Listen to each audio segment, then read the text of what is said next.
The Grey King by Susan Cooper. 2. The Sleepers. The Warestone. Bran got to his feet, brushing off dust and glass. Will gaped at him. "You've just cycled all the way from Clwyd?" Bran nodded. "Caradog Pritchard came roaring up in his van this morning, looking for Penn. He is dead set on shooting him. I was frightened, Will. The way he looks, he is not like a man at all, and I think he had been hunting all night for John Rowlands and Penn. He was all creased-looking and not shaved." His breath was coming more normally now. He picked up his bicycle. "Come on, quick!" "Where shall we go?" "I don't know anywhere. Just away from here."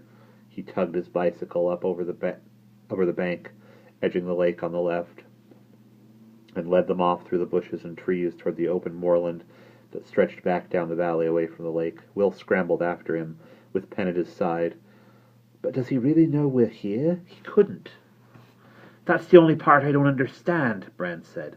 "He was having a big argument with your cousin Rhys about where Penn was, and then suddenly he stopped in the middle of it and went very quiet. It was almost as if he were listening. Then he said, 'I know where they are gone.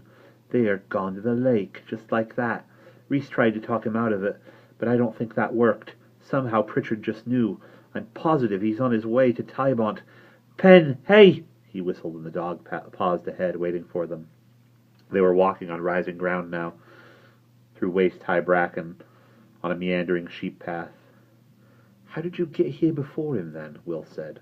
Bran looked over his shoulder with a quick grin. He had moved ahead on the path, pushing his bike.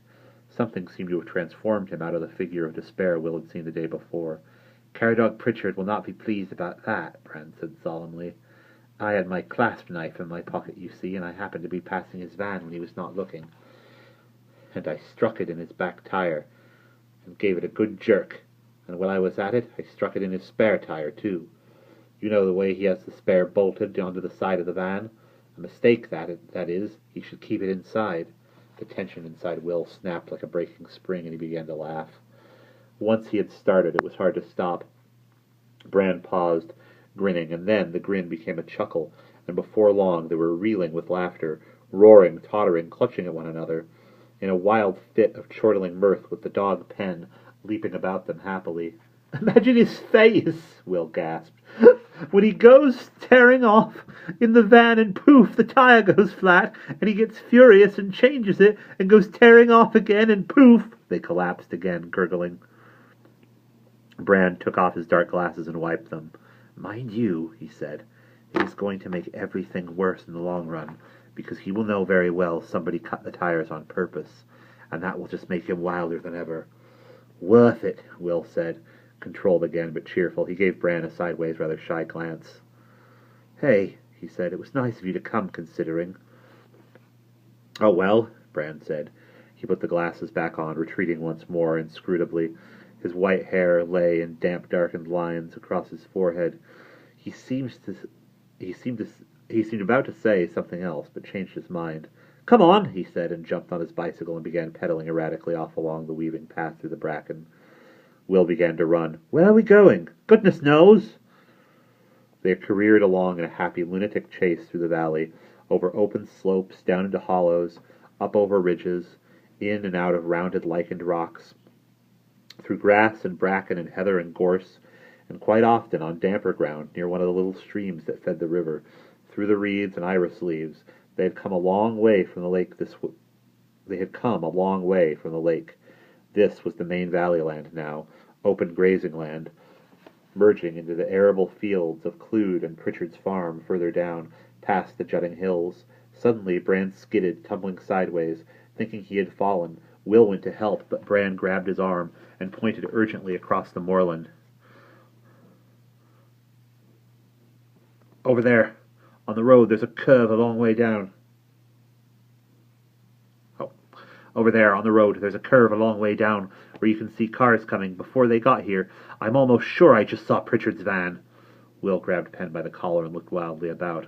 "We must get under cover, behind those rocks over there." "Wait, I see where we are. There's a better place, just up here. Come on." Bran bumped off again.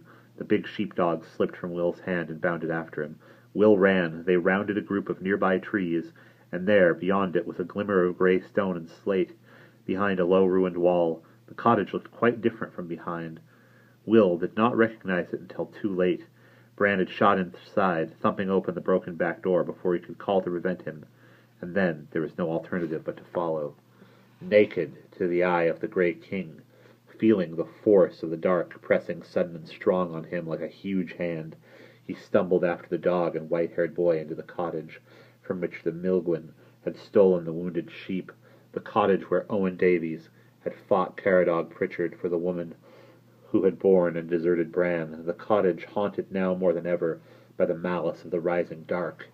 But Bran, propping his bicycle against a wall, was bright and unaffected. "Isn't this perfect? It's an old shepherd's hut. No one's used it for years. Quick, over here. Keep your head down." They crouched beside the window, Pen lying quiet beside them, and saw, through the jagged-edged hole, the small grey van passing perhaps 50 yards away. On the road, Pritchard was driving slowly.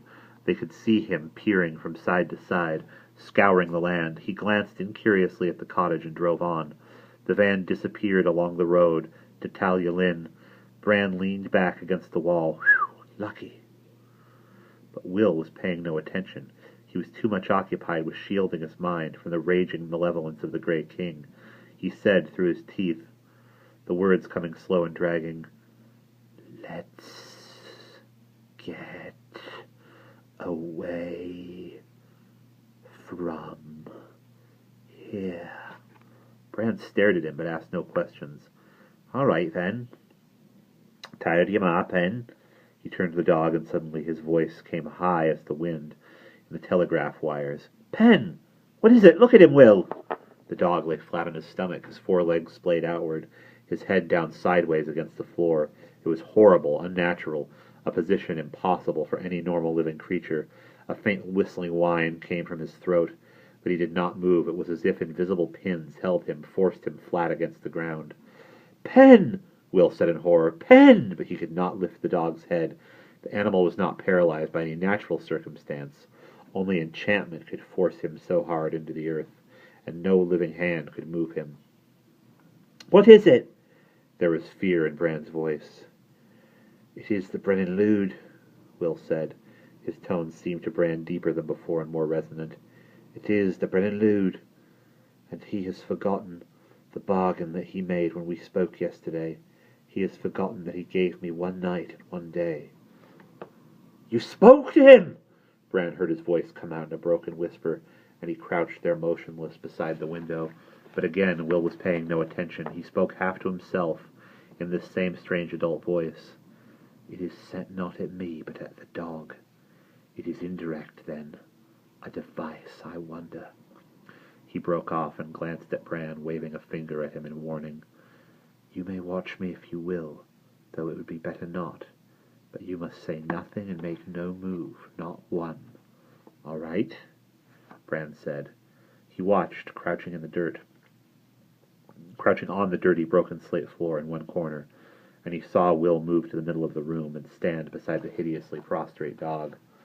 Will bent and picked up a broken piece of wood from the litter of the empty years that lay scattered everywhere.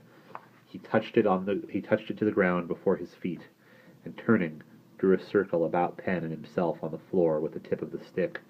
When the circle was drawn, a ring of blue flame sprang up, and when it was complete, Will relaxed and stood full upright, like someone freed of a great burden that had been weighing him down.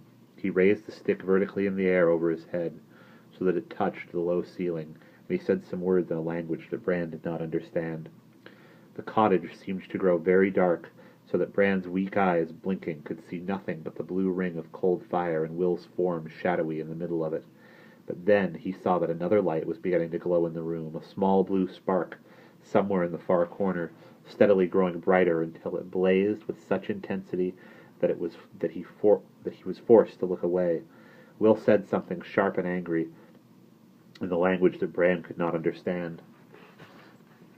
The circle of blue flames flared high and then low, high and low, high and low 3 times, and then suddenly went out. Instantly the cottage was full of daylight again, and the brilliant star of light nowhere to be seen. Bran let out a long, slow breath, staring about the room to try to see where the light had been. But the room seemed now so different and ordinary that he could not tell, nor could he imagine where the circle had been drawn, though he knew it had been round Will. Will, standing there unmoving, was the only thing in the room that seemed not to have changed utterly in that 1 second, and even he seemed now once more different. A boy, as he had been, but glaring round the floor irritably as if peering for an errant marble that had rolled away. He glanced at Bran and said crossly, "Come and look at this." Then, without waiting, while Bran scrambled nervously up, he crossed to the far corner of the room, crouched, and began rifling through a small pile of bits of stone that lay there, random, scattered, and dusty among the debris. Pushing them aside, he cleared a space in which one small white pebble lay alone. He said to Bran, "Pick it up." Puzzled, Bran reached out and took the pebble, but he found he could not pick it up. He worked at it with his fingers. He stood up, straddled it, and tried, with thumbs and forefingers, to pull it up from the floor. He stared at the pebble and then at Will. It's part of the floor, it must be." "The floor's made of slate," Will said. He still sounded cross, almost petulant. "Well, yes, no stones and slate, true, but all the same, it's fixed somehow. Bit of quartz, it won't budge." "It is a Warestone," Will said, his voice flat now and weary. "The awareness of the Grey King. I might have guessed it is. In this place, his eyes and ears and his mouth. Through it, just through the fact of its lying there, he not only knows everything that happens in this place, but can send out his power to do certain things. Only certain things, not any very great magic, but for instance, he is able to paralyze Penn there, that we can no more move him than we can move the Warestone itself." Bran knelt in distress beside the dog and stroked the head, flattened so unnaturally against the floor. "But if Caradog Pritchard tracks us here, his dogs might, then he will just shoot Penn where he lies, and there will be nothing we can do to help." Will said bitterly, "That's the idea." "But Will, that can't happen. You've got to do something." "There is just one thing I can do," Will said, "though obviously I can't tell you what it is. With that thing there, it means I shall have to borrow your bicycle, but I'm not too sure whether you should stay here alone." "Somebody's got to. We can't leave Penn like that, not on his own." "I know, but the Warestone." Will glared at the pebble as if it were some infuriating small child sitting there clutching an object too precious for it to hold. "It's not a particularly powerful weapon," he said, "but it's one of the oldest. We all use them, both the light and the dark. There are rules, sort of. None of us can actually be affected by a Warestone, only observed. That wretched pebble can give the Grey